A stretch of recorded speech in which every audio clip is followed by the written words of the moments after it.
트럭셀 바이브 우직입니다. 오늘은 카니발을 제낀 차 EV9도 아니고 아이오닉9도 아닌 바로 PV5입니다. 이게 크기가 스포티지만 한데 어떻게 이게 카니발의 대항마냐? 절대 한국에서는 카니발 제외하고 들어오지 않는 딱 하나가 있습니다. 바로 슬라이딩 도어가 들어갔어요. 아무리 뭐 패밀리카다 뭐다 해도 절대 들어오지 않던 게 슬라이딩 도어였는데 괘씸하게도 9라인도 아닌 5라인에서 슬라이딩 도어를 집어넣었습니다. 상용차 라인이 또 있기 때문에 슬라이딩 도어를 사용했겠지만 덕분에 이 패신저라는 승용에 집중한 이 라인에서도 슬라이딩 도어를 느낄 수 있게 된 거죠. 문콕의 위험도 있고 무거운 카시트 막 이런 거 내리려다 보면은 문을 활짝 열지 못하는 상황에서 굉장히 불편함이 있을 수 있는데 슬라이딩 도어가 들어감으로써 패밀리카에서 가장 필요한 기능을 얻을 수 있는 거죠. 그것만으로도 저는 엄청난 경쟁력이 될 수 있다고 생각을 하거든요. 와, PV5에 슬라이딩 도어 들어온 거 너무 괜찮다. 가격을 좀 보면요, 서울 경기 기준으로 봤을 때 가장 싼 라인부터 보면은 최저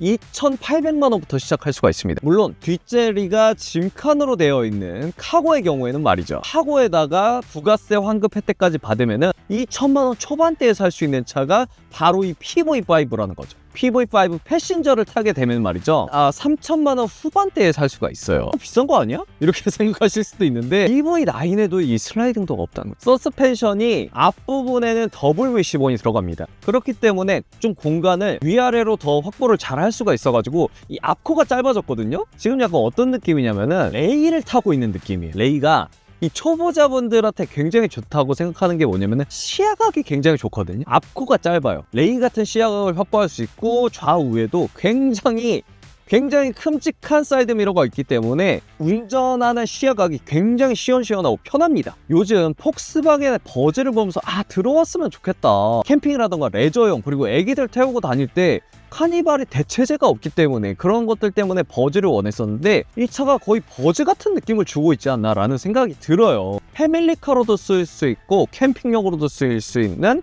그런 진짜 실용적인 대형 레이가 나오지 않았나 싶습니다. 그리고 이렇게 유턴하는 환경에서도 지금 거의 2차선밖에 없는 환경이었는데도 전혀 무리 없이 회전하는 모습을 볼 수가 있겠습니다. 이게 앞코가 짧은 거랑 WC-본이 두 가지 요소를 갖췄기 때문에 이런 이점이 발휘가 될 수 있겠고요. WC-본이 들어갔다 보니까 운전할 때도 굉장히 빠릿빠릿하고 굉장히 그 차체에 비해서 컴포트하다는 생각이 들어요. 포류는 토셔빔인데 그게 조금 아쉬워요. 만약에 PV5 패신저 정말 이게 승용의 목적으로 나왔다면 했어야 하지 않나 라는 생각이 들기는 하는데 원래의 목적은 짐을 실는 거예요. 그렇다 보니까 이제 뒷열에 짐을 실는 부분에 최적의 공간을 확보하려다 보니까 아무래도 이 서스펜션 공간을 확보하는데 굉장히 중요한 역할을 하거든요. 두 번째로 원가 절감, 가성비의 카고 라인을 목적으로 나온 제품이기 때문에 토션빔을 가지고 우리가 뭐라고 할 수는 없겠죠. 사실상 이 판매량 3위를 할 수 있었던 이유는 판매량의 70% 이상이 카고라는 점을 말씀드리고요. 카니발 밟으실 수 있으시죠? 그리고 이 센터에 있는 디스플레이를 보시면요, 플레오스예요. 여러분들 그랜저에서 플레오스가 들어가서 모니터 하나에서 모든 것을 제어할 수 있는 시스템을 말하는데 이게 테슬라에서도 나오고 이게 PV5에 들어가 있어요. 최신 기술이 들어가 있다는 겁니다. 덕분에 이 계기판도 굉장히 필요한 정보만 들어갈 수 있게 그냥 작게, 어떻게 보면은 ID4, 폭스바겐의 ID4 같은 그런 클러스터로 되어 있습니다. 그래서 커브드 디스플레이를 뺀 대신에 12.3인치가 아니라 대형 디스플레이가 들어가게 훨씬 더 조작하기 쉽고 시원시원한 화면을 보여주는 게 PV5의 장점이라고 볼 수 있겠죠. 앞부분에 이렇게 열 수 있는 수납함이 있거든요. 그리고 이 안에 충전선이라던가 이런 것들을 확보할 수가 있어요. 여기서 칭찬할 만한 게 실용성이나 수납에 좀 신경을 많이 쓰는 차들 같은 경우에는 없어요. 여기저기 구멍 뚫어 놓고 수납함 만든단 말이야. 보이지 않게 만들어냈다는 게 포인트인 것 같습니다. 그리고 이제 외관을 보시면요, 귀엽습니다. 외관이 귀여워요.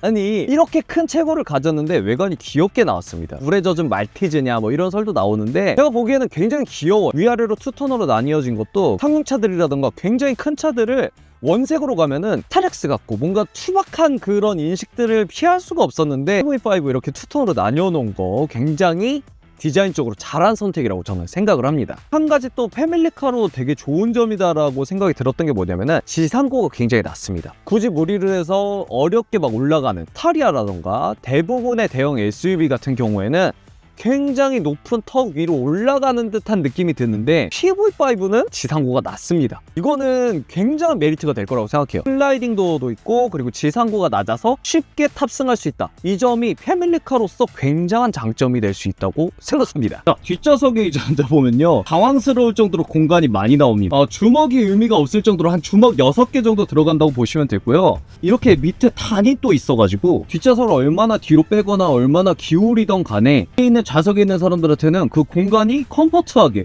보장되어 있는 그런 것들이 굉장히 좋습니다. 지상고를 굉장히 잘 확보해놨기 때문에 굉장히 그 전구가 훨씬 더 넉넉해 보이는 효과를 가져가기 때문에 이 정도면은 거의 뒤에서 누워도 되겠는데요? 뒷좌석의 공간 만족도는 굉장히 좋을 것 같습니다.